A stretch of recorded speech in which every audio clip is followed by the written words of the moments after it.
queremos iniciar la conferencia de Antonio Lledó.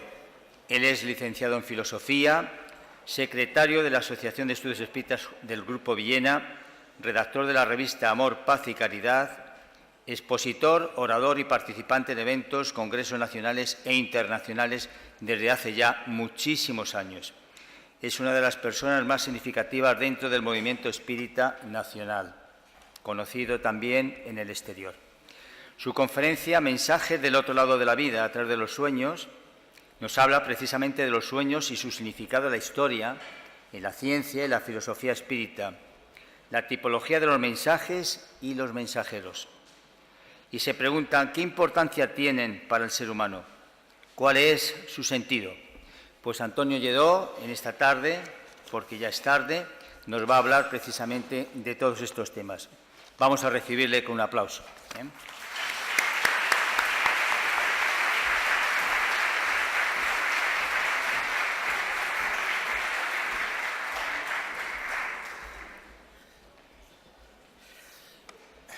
Muy buenas tardes, porque ya son tardes. Doy las gracias en primer lugar a todos ustedes por su presencia aquí. Ojalá podamos hacer esta exposición lo más amena posible, porque soy consciente de la hora que es y, bueno, a ver si de esta manera podemos todos aprender un poquito. Doy las gracias también, cómo no, a la Federación Espírita Española por la invitación que me ha formulado. Y sin más preámbulo, vamos a pasar a la exposición de este tema, que aparentemente puede parecer que no tiene una importancia muy significativa, pero que después de las explicaciones que hemos oído esta mañana y de lo que es el lema del Congreso, de los mensajeros espirituales, pues adquiere una especial significación. Antes de hablar de los mensajes o de los mensajeros, deberíamos de explicar qué son los sueños, para que tengamos una pequeña idea, una pequeña noción de qué es lo que nos dice la ciencia, la psicología, acerca de lo que son los sueños. Los sueños, como ven ahí, son manifestaciones mentales de imágenes, sonidos, pensamientos, emociones, que están relacionados simbólicamente con la realidad de la persona soñante, de la persona que sueña. ¿Qué significan? Los sueños están perfectamente imbricados, perfectamente entrelazados con las emociones de las personas. Todas las personas tenemos, aparte de pensamientos, tenemos emociones. Está demostrado ya por la psicología actual que aparte de un cerebro racional, tenemos un cerebro emocional que en algunas ocasiones es incluso capaz de secuestrar al cerebro racional, sobrepasarlo, sobrepujarlo, y son las veces en las que las personas actuamos sin razonamientos, actuamos por impulsos, actuamos muchas veces por las circunstancias que la vida nos presenta y que nos sorprende. Kardec da muchas definiciones, pero una de ellas, y de las más sencillas, es esa que vemos ahí. En el ítem 402 del Libro de los Espíritus nos dice que el sueño es el recuerdo de lo que el espíritu ha visto mientras duerme. Todo esto, evidentemente, tiene que ver con la emancipación del alma. Cuando dormimos, nuestra alma sale del cuerpo y ahí se mezclan una serie de recuerdos, sensaciones, emociones, pensamientos que proceden precisamente de nuestro inconsciente, como vamos a ver ahí arriba, y que activan el contenido de ese inconsciente y nos permite soñar. Esa procedencia en el inconsciente tiene esas tres vías que estamos viendo ahí: la infancia, la vida prenatal y las vidas anteriores. De ahí salen los recuerdos, las emociones, los pensamientos que nosotros tenemos durante el sueño. Hay varios tipos de sueños, la tipología de los sueños es variada y la clasificación podría ser enorme. Pero fundamentalmente en psicología distinguen esos dos tipos de sueños, los sueños lúcidos y las pesadillas. Las pesadillas son aquellas relacionadas con traumas, abandonos en la infancia, con el estrés, con el miedo, esa emoción primaria que a todos nos afecta y que tanto condiciona nuestra vida, aunque no lo sepamos. con las inseguridades, con los problemas de salud, con todo aquello que preocupa al hombre, que le genera ansiedad y que le genera perturbación. Esas cuestiones están permanentemente en el inconsciente del individuo y provocan determinados tipos de sueños. Luego están los sueños lúcidos, que son aquellos que recordamos de forma agradable. Muchas veces no tenemos incluso noción ni de dónde ni de con quién hemos estado, pero sí experimentamos al despertar una sensación de paz, de serenidad, de tranquilidad e incluso de amor, como si hubiéramos estado rodeados durante el sueño de algo que nos quiere mucho, que nos ama mucho, que nos protege mucho y que está pendiente y velando de nosotros. Luego entraremos en esta explicación. La importancia de los sueños a lo largo de la historia ha sido extraordinaria, fundamentalmente porque tanto los sueños como los oráculos eran las dos vías que tenía el mundo antiguo para comunicar con el plano espiritual, para comunicar con los daimons, con los dioses, con los espíritus, y esas dos vías eran realmente importantísimas. Hace ya concretamente casi 3000 años, en la Odisea, siglo VIII a.C., Penélope explica ya unas características sobre los sueños, para que veamos un poquito cómo a lo largo de la historia de la humanidad el sueño ha tenido una importancia realmente grande. En la historia, como digo, a raíz de todas las grandes civilizaciones han existido los interpretadores de sueños.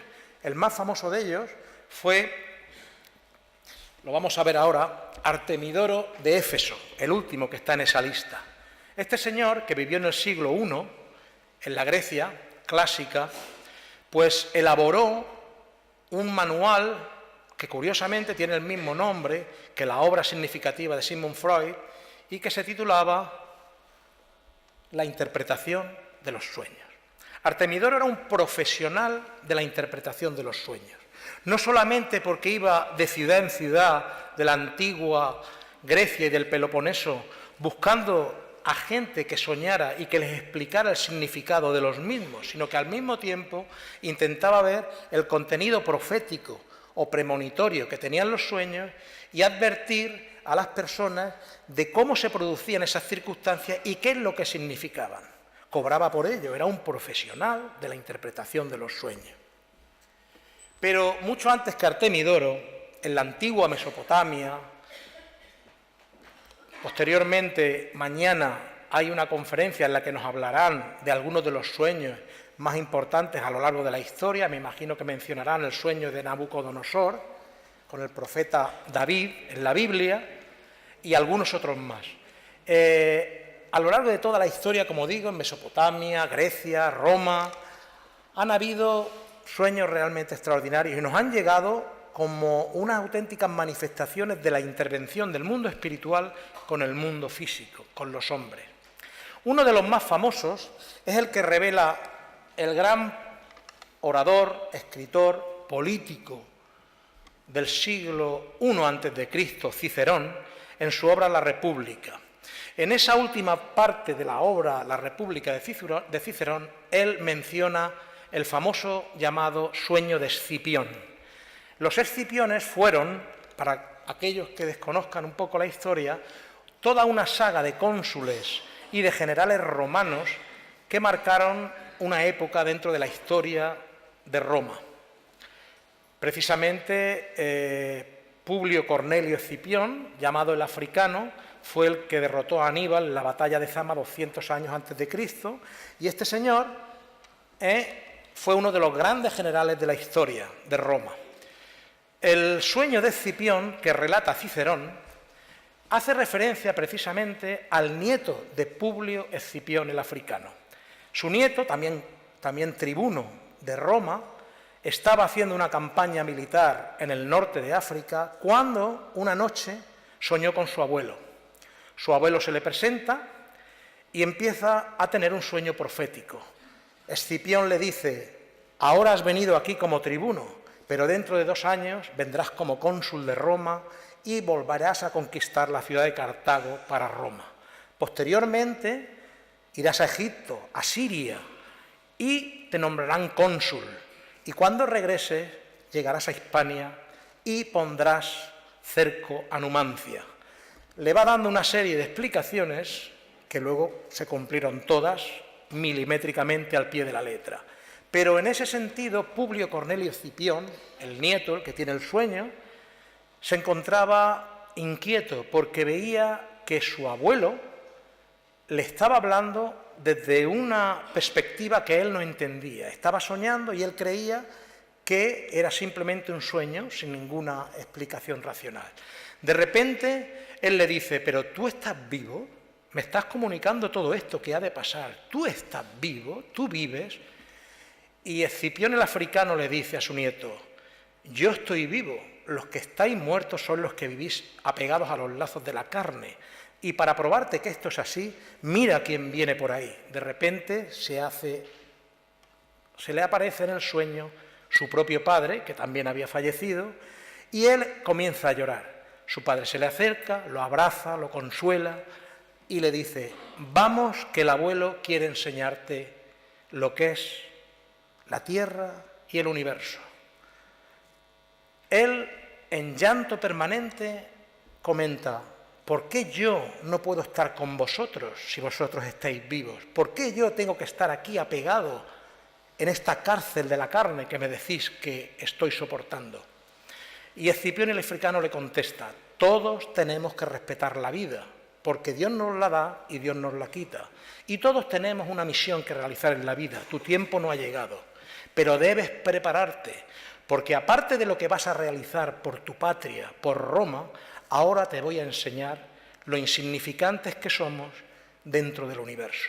Y en ese momento él sueña elevarse, su abuelo lo lleva a unas esferas celestiales y empieza a mostrarle las estrellas, las galaxias, las constelaciones, y le señala a una allí al fondo diciéndole, ¿ves aquella estrella? Aquello es nuestro sol. Vamos a contemplarlo más de cerca.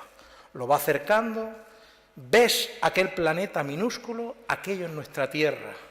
Ahora comprenderás cómo las dimensiones del hombre, las glorias, los honores, la fama, el dinero, es apenas una simple ilusión. Ahora comprenderás por qué Dios, el Padre de todos, nos ha creado para alcanzar estas esferas espirituales de las que estamos contemplando el universo.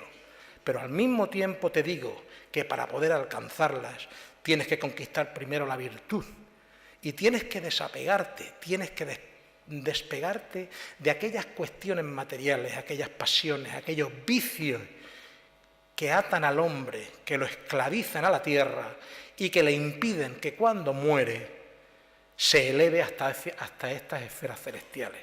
Todos ellos, esclavos de sus pasiones, quedan enredados en la tierra y quedan cuando mueren sufriendo tormento hasta que posteriormente se elevan en el espacio. Todas estas explicaciones y muchas más se las va dando Escipión el africano a su nieto y al mismo tiempo le va mostrando lo que es la Tierra.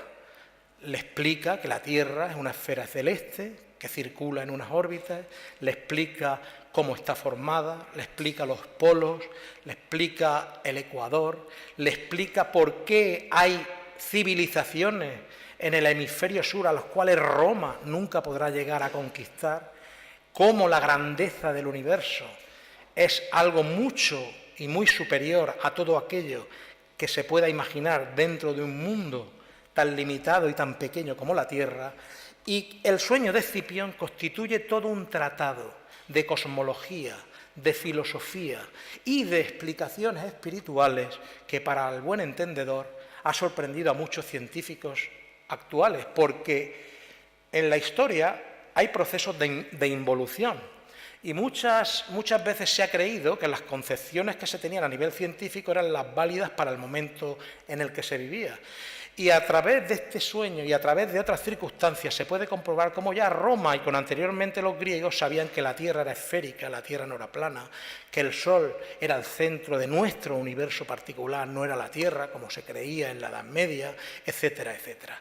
Es todo un sueño profético y al mismo tiempo un sueño espiritual y al mismo tiempo un sueño científico que realmente causó enorme expectación. No quiero alargarme en esto porque no es el sentido de nuestra conferencia hoy, pero sí que es conveniente que sepamos que desde antiguo han existido todo este tipo de informaciones, todo este tipo de circunstancias. Aquí vemos cómo los pitagóricos definían el sueño como un vehículo de comunicación con los seres sobrenaturales, con los espíritus. Y en amarillo podemos ver ahí una cosa muy importante. Dependiendo de la recepción del mensaje, el estado de la pureza psíquica y corporal del soñante. Aquel que sueña, en base a su nivel moral, a su pureza espiritual, a su elevación, tiene mayor capacidad para interpretar el sueño y para saber qué es lo que significa. Aquí tenemos a Artemidoro de Éfeso, que les he comentado anteriormente, que decía algo así como: el sueño es un vehículo idóneo para que la divinidad dé a conocer su voluntad.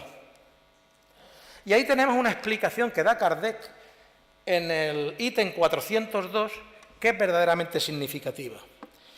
Los espíritus nos explican, a través de Kardec en la codificación, que la vida, la reencarnación en la materia, lógicamente es una cuestión en la cual el espíritu se encuentra encerrado, se encuentra encarcelado, en la cual el espíritu, sus ansias de libertad se ven constreñidas porque no puede salir de ahí.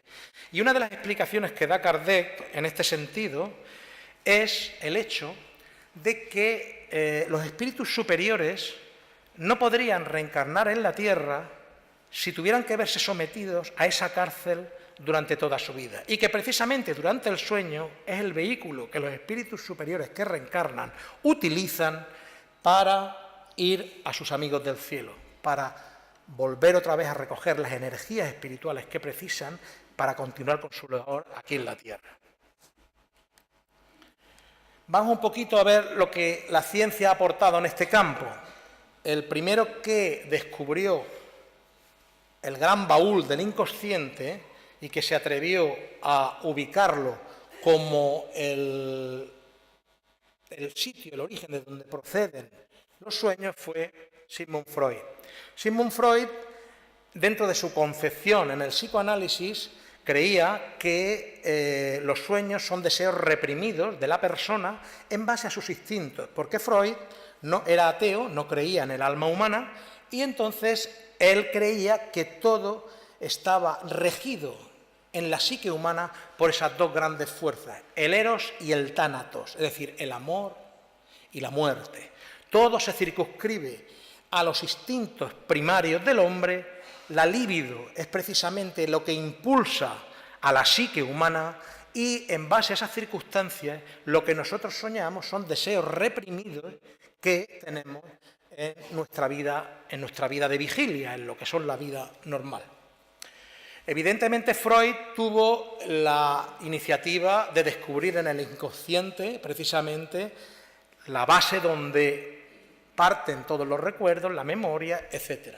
Y tuvo también la gran habilidad de demostrar que para poder interpretar un sueño, cualquier sueño, es preciso contar con el soñante. No podemos interpretar los sueños como esos manuales que existen, en los cuales dicen, bueno, pues yo he tenido el sueño que me caigo por un precipicio o que me he visto volando y esto significa esto y esto. No, el contexto de cada persona cuando sueña es diferente, porque somos espíritus individuales, somos entidades únicas y, lógicamente, nuestras emociones y nuestros pensamientos, nuestros recuerdos y nuestra memoria es exclusivamente nuestra, no es compartida. Un mismo sueño en distintas personas puede significar cosas diferentes. El Jung, del que hemos oído hablar esta mañana, Divaldo, tiene varias obras muy importantes respecto al tema de los sueños, porque él, aparte de que sí consideraba el alma humana como precisamente la inductora de los sueños, él estudió parte del espiritismo y concedía una importancia capital a todas aquellas cuestiones que Freud soslayó.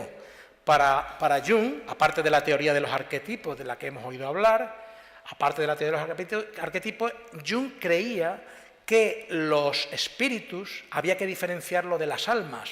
Eran concepciones distintas y en base a ello enfocaba su explicación. No obstante, él fue una persona que tenía sueños constantemente, tenía sueños premonitorios, pero casi a diario.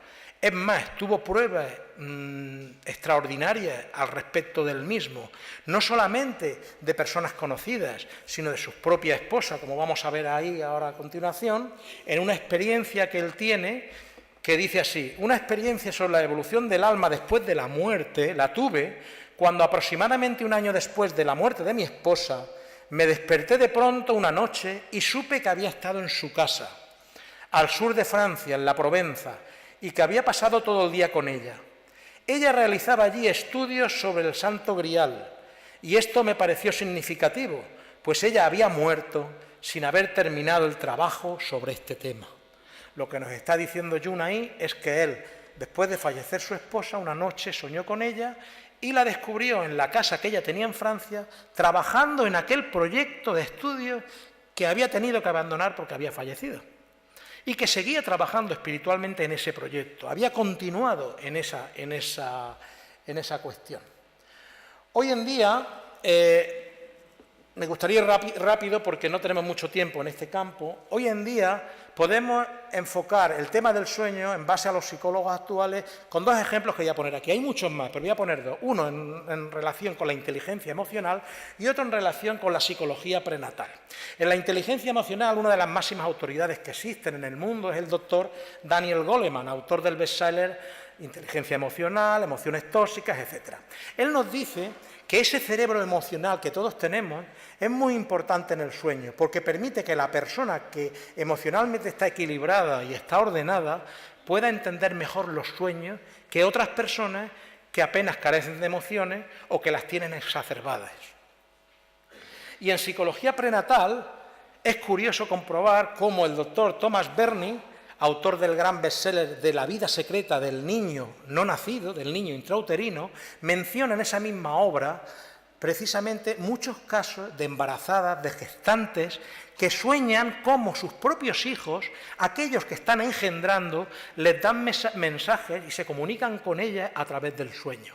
Demostrado está por los psicólogos prenatales el hecho de que cuando la gestante, la embarazada, se encuentra en un periodo de angustia, de estrés o de situación difícil, el sueño le ayuda a relajarse, el sueño le ayuda a eliminar esa ansiedad y ese estrés que padece en muchísimas ocasiones. Y en los casos que menciona el doctor Berney en su libro, hay uno bastante significativo, que es el hecho de una paciente que él tiene, que justo el día de antes de sufrir un aborto espontáneo, soñó cómo su hijo la despertaba a medianoche y le decía: déjame salir, no quiero nacer, sácame de aquí. Al día siguiente abortó. Esta circunstancia, que el doctor Berney la relata como un hecho, hay muchísimas más que se pueden relatar. Existe el caso también que él menciona de una persona embarazada, una señora embarazada que tiene un embarazo completo y absolutamente normal, todas las constantes vitales en regla, el proceso del desarrollo del feto era normal, y cuando empieza la primera semana del tercer trimestre, pues empieza a soñar con que el niño que lleva dentro le está diciendo: voy a nacer ya, voy a nacer ya. Ella transmite esta experiencia a su doctor, al doctor Berney. El doctor Berney hace las comprobaciones oportunas y dice: no, no puede ser, el desarrollo de este niño es normal y hasta dentro de 3 o 4 semanas no va a nacer. Al día siguiente el niño nacía. Y el doctor Berney confirma con otros casos que relata en su libro y nos dice: indudablemente estoy convencido de que hay una comunicación extrasensorial entre el niño no nacido y la madre.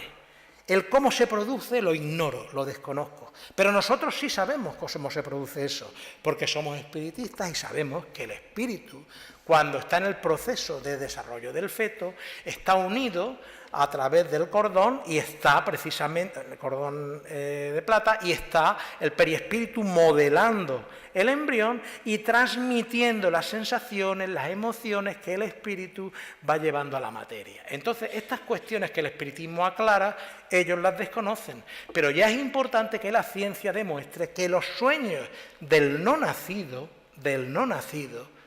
son reales y tienen su dimensión física en la realidad que vivimos y se cumplen. Aquí pongo simplemente una mención que hace Jung en esa obra Energética psíquica, esencia del sueño, acerca del espiritismo. Es curioso, si ustedes observan, que dice esto: el espiritismo como fenómeno colectivo persigue los mismos fines que la psicología médica y produce características del inconsciente colectivo. La tarea de los espíritus consiste en hacer conscientes a los vivos de la realidad de que ellos están vivos y aplicar los esfuerzos psicoterapéuticos a los recién muertos, el esclarecimiento a todos aquellos que no saben que han muerto y, en consecuencia, indirectamente, hacer conscientes a los vivos. Hasta aquí el apartado de la ciencia. Ahora vamos a entrar ya en el apartado que nos interesa, el apartado del espiritismo. Ahí explica Kardec las imágenes de lo que acontece en la vida actual o en las anteriores, entremezcladas con cosas del mundo presente, integran sueños extravagantes que a veces parecen no tener sentido. Muchas veces cuando soñamos nos despertamos sin saber exactamente qué es lo que ocurre. Todo esto que vamos a ver aquí lo tienen ustedes en el capítulo 8 del Libro de los Espíritus. Todo esto. El sueño produce la emancipación y la liberación del alma. Lo que experimentamos, sentimos, vemos durante el sueño son recuerdos de nuestra alma. Cuando tenemos turbaciones para salir o para regresar, es debido a nuestras circunstancias personales, a algunas cuestiones que nos preocupan durante la vigilia y que impiden que el espíritu salga al mundo espiritual. No recordamos muchas veces lo que soñamos, porque nos olvidamos de que es el alma, el espíritu, libre de las cadenas de la materia, el que ve, el que memoriza, el que recuerda, el que siente, el que se emociona, el que piensa. No son los órganos del cuerpo físico, no es el cerebro. Sueños y relaciones intervivos. Le preguntan a Kardec en ese capítulo si es posible que personas que están encarnadas durante el sueño se puedan comunicar. Nosotros sabemos que eso es así. Podemos perfectamente con personas que no han fallecido, que se encuentran en la otra parte del Atlántico o en cualquier otra parte del mundo, tener un contacto con ellos a nivel espiritual, estando los dos encarnados físicamente. El sonambulismo, el éxtasis y la segunda vista son otras manifestaciones precisamente similares al sueño en las que el espíritu está dominando hasta cierto punto la materia. Y por último, los sueños proféticos, premonitorios y de precognición, que también nos las explica, antes de pasar al último punto, que es el que me interesa. Estos sueños proféticos, premonitorios y precognición, nos van a hablar de ellos largo y tendido durante el Congreso, por lo tanto no voy a entrar en ellos. La relación con el mundo espiritual. Todos cuando salimos, soñamos, estamos saliendo al mundo espiritual. Y como dice aquí bajo Kardec, el sueño libera parcialmente el alma del cuerpo. Cuando se duerme se está en el mismo estado en que se encuentra el hombre de manera fija después de la muerte. Es un estado similar a cuando desencarnamos. Ahora vamos a ver cuáles son los distintos mensajeros que a través de los sueños se nos presentan. Pues tenemos los familiares y amigos, aquellos espíritus que han tenido relaciones con nosotros en otras vidas, o en la vida anterior, o en esta misma vida, nos han precedido, han pasado al mundo espiritual y en sueños se nos aparecen, o tenemos un contacto con ellos. Tenemos los protectores y los guías, aquellos que están encargados de orientarnos, de educarnos, de ayudarnos. Tenemos los obsesores y perturbadores, aquellos otros espíritus que por nuestra baja condición moral o por deudas que tenemos con ellos del pasado, quieren vengarse de nosotros y nos perturban, nos perjudican. Tenemos los compromisos espirituales. Esta mañana hemos oído aquí hablar del compromiso espiritual que Emmanuel hace con Chico Xavier, y a la inversa, para cuando él desencarne, el otro volver de protector del anterior. Estos compromisos son habituales entre espíritus ya conscientes. Firmamos ese compromiso, venimos con algunos espíritus con los que nos comprometimos en el pasado, que fueron nuestros familiares, nuestros amigos, y nos comprometemos a ayudarnos mutuamente, uno encarnado y otro desencarnado. Los enviados, hay veces que cuando nuestro propio, digámoslo así, nuestra propia capacidad se ve limitada y nos quieren hacer transmitir un mensaje, Pues se nos presentan enviados. Todos sabemos que un ángel se le presentó a la Virgen para decirle que iba a nacer Jesús. Pero tenemos otras cuestiones que aparecieron en el sueño. La madre de Pitágoras, estando embarazada, se le presentó un ángel y le dijo: tendrás un hijo que será útil a toda la humanidad durante todos los siglos. Por todos los siglos. Y Pitágoras sabemos que fue el inventor de la escala musical, de la música, de la matemática, del teorema de Pitágoras, etc. Sirvió y fue útil a toda la humanidad durante todos los siglos. Heráclito, que fue también un filósofo anterior a Sócrates, pues también su madre tuvo un sueño en el que le anunciaron su nacimiento y le dijeron: tendrás un hijo que hablará de las cosas más oscuras de la forma más clara. La famosa frase de Heráclito es aquella que decía: nadie se baña 2 veces en el mismo río, explicando que la vida, el universo, es todo constante transformación y cambio. Los malos espíritus, como dice Kardec, se sirven de los sueños para atormentar a almas débiles y pusilánimes. Ahora vamos a los mensajes. ¿Qué mensajes recibimos? Pues mensajes de todo tipo, pero fundamentalmente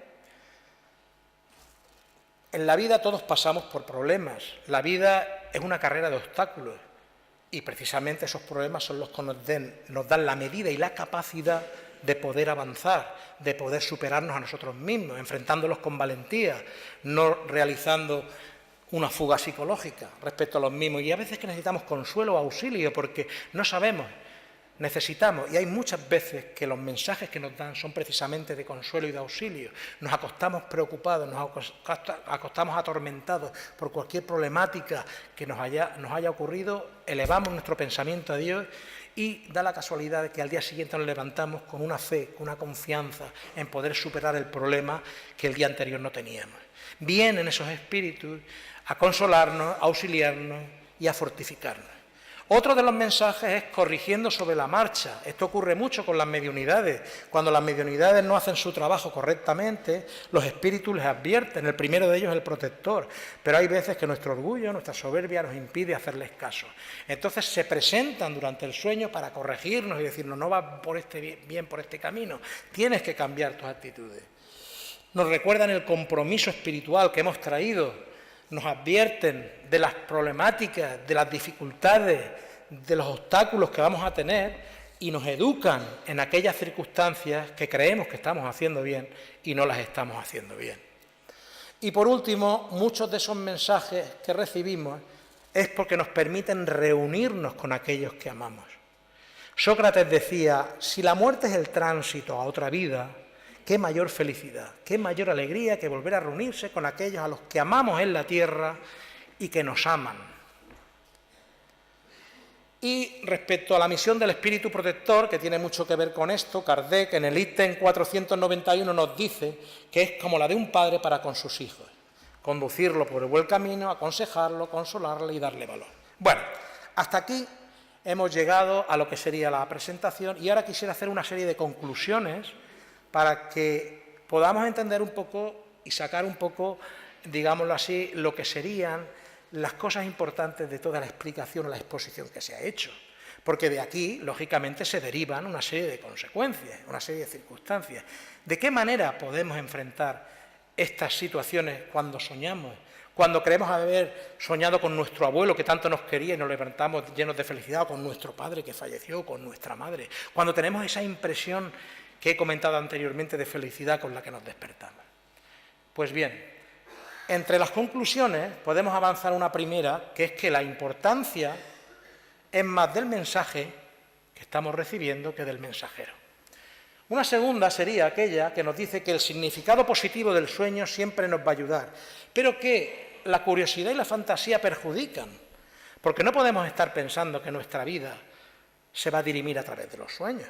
Los sueños es una parte de nuestra vida, pero no tenemos por qué centrar nuestra vida en ello.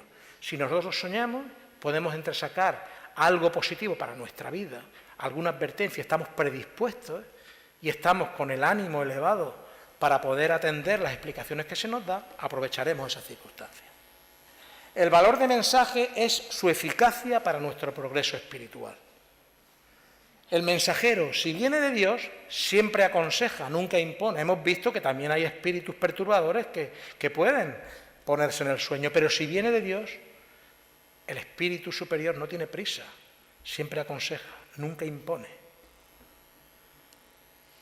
Otra de las conclusiones es que el grado de adelanto moral determina precisamente la aceptación del mensaje. A mayor moralidad, a mayor perfección, a mayor virtud, es más fácil entender el mensaje espiritual que se nos quiere dar y la capacidad de interpretarlo correctamente.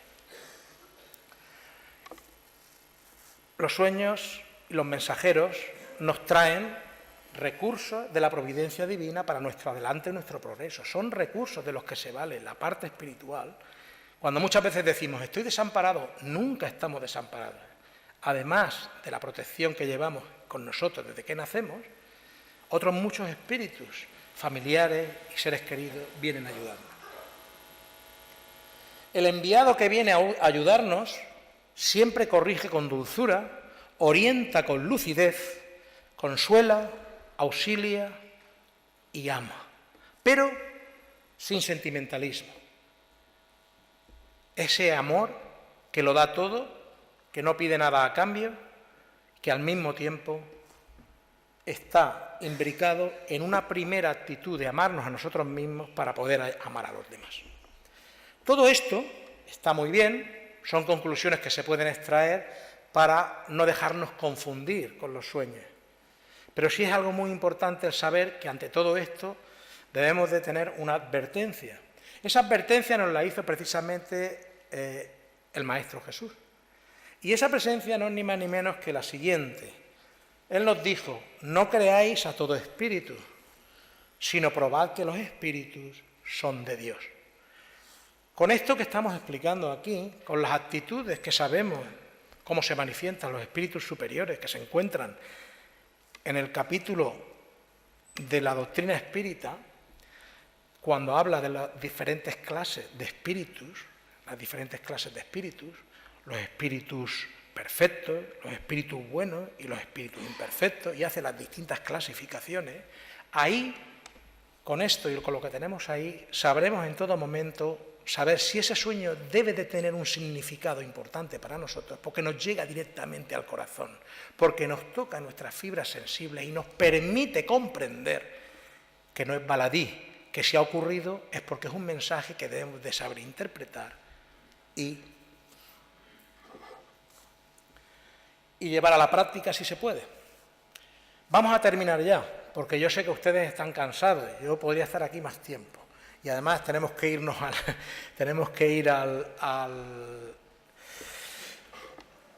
exactamente.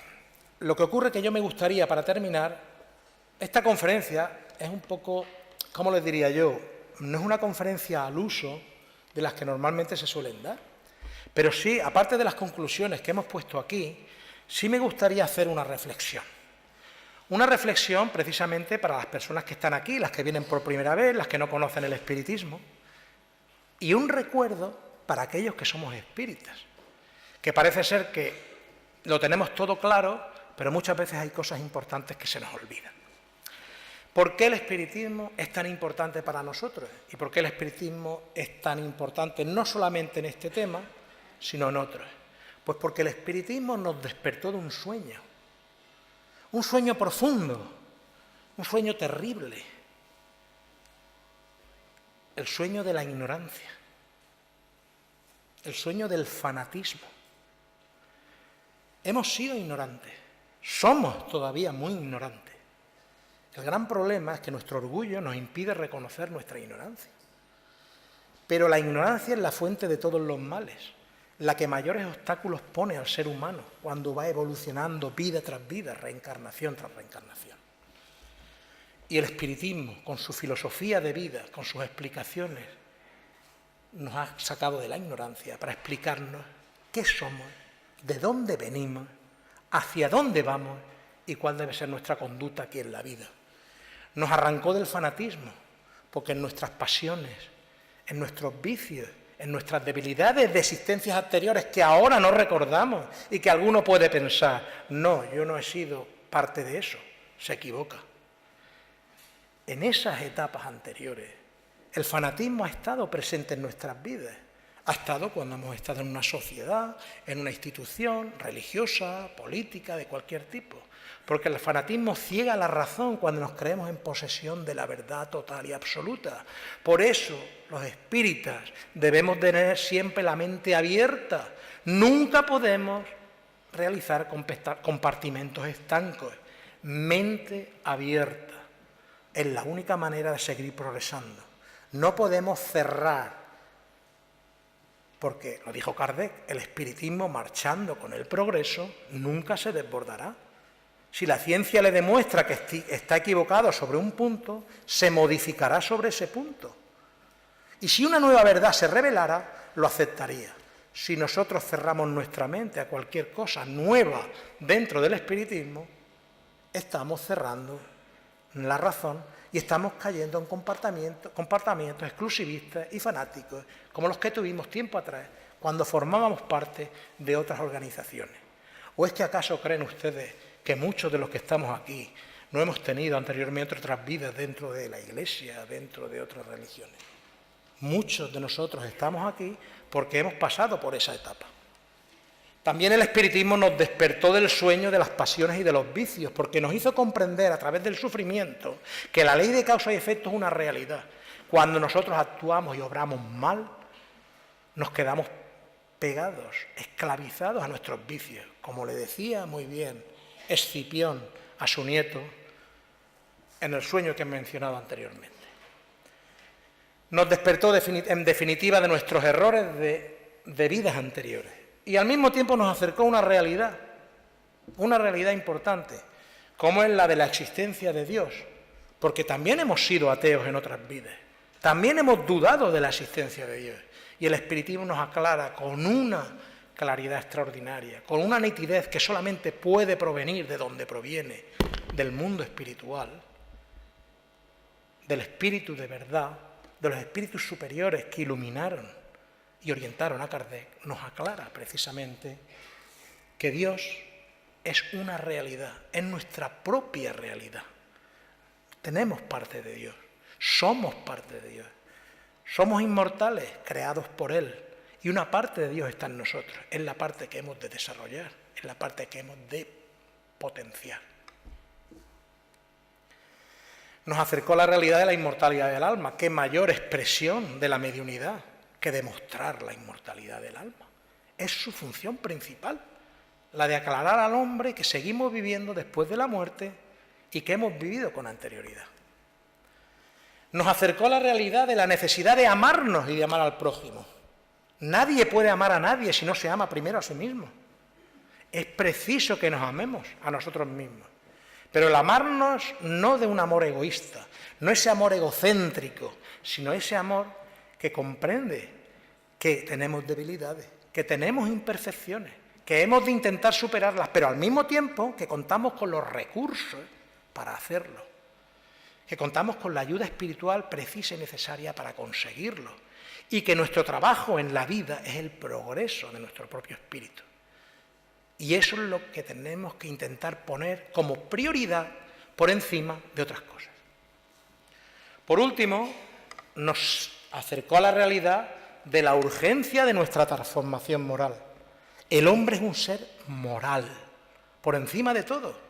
Es un ser moral, porque lleva inscrito en su conciencia, como le dicen los espíritus a Kardec, las leyes del universo, las leyes de la moralidad.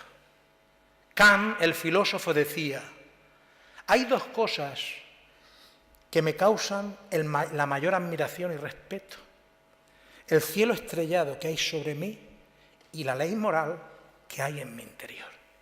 Efectivamente es así. Dios nos crea como una tabla rasa para evolucionar, para progresar, pero las leyes de Dios están dentro de nosotros mismos, están en nuestra conciencia, y nuestro progreso moral es aquella circunstancia que las activa, que nos lleva y nos acerca a la felicidad y nos acerca a la plenitud.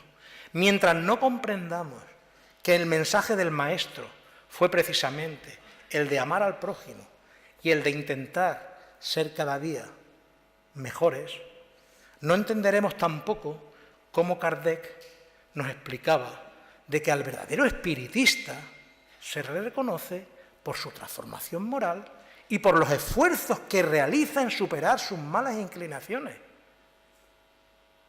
Kardec y Jesús.